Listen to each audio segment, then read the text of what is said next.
اسی طرح حدیث پاک میں آتا ہے جس کا مفہوم خلاصہ ہے کہ جو فجر کی فرض اور سنت کے درمیان سبحان اللہ و بحمدہ سبحان اللہ العظیم 100 مرتبہ جو روزانہ مستقل پڑھتا ہے تو اللہ تبارک و تعالیٰ اس کو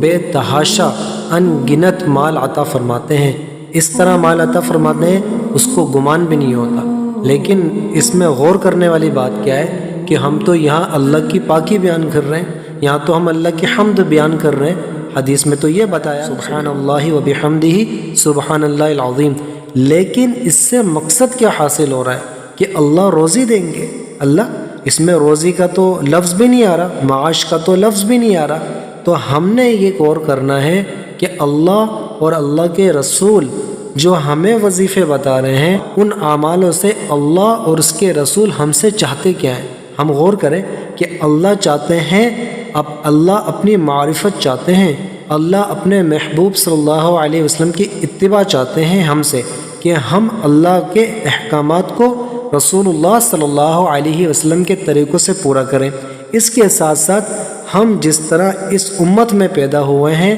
اور اس امت کے خاطر میرے اور آپ کے حضرت محمد مصطفیٰ صلی اللہ علیہ وسلم پوری زندگی غم خوار رہے، پوری زندگی آپ نے تکلیفیں اٹھائیں، پیٹ پر پتھر باندھے، تو اللہ یہ چاہتے ہیں اور رسول اللہ صلی اللہ علیہ وسلم یہ چاہتے ہیں کہ ہم بھی اس امت کی خاطر تھوڑی سی تکلیف اٹھا لیں۔ کیا مطلب کہ اس امت کو تھوڑا سا اپنی دعاؤں میں مستقل یاد رکھیں اور اس امت کی خیر خواہی کریں۔ جس طرح ایک بات، اچھی بات مجھے معلوم پڑی، میں نے آپ تک پہنچائی، میں نے آپ سے کی، آپ کو معلوم ہوئی، آپ کا کام ہے کہ آپ اچھی بات کو دوسروں تک پہنچائیں اور خود کوشش کریں اپنی ذات کے اعتبار سے کہ اچھی بات پہ میں نے عمل کرنا ہے اور دوسروں کو پہنچانا ہے، اور بری بات سے میں نے خود بھی بچنا ہے، دوسروں کو بھی بری بات سے روکنا ہے۔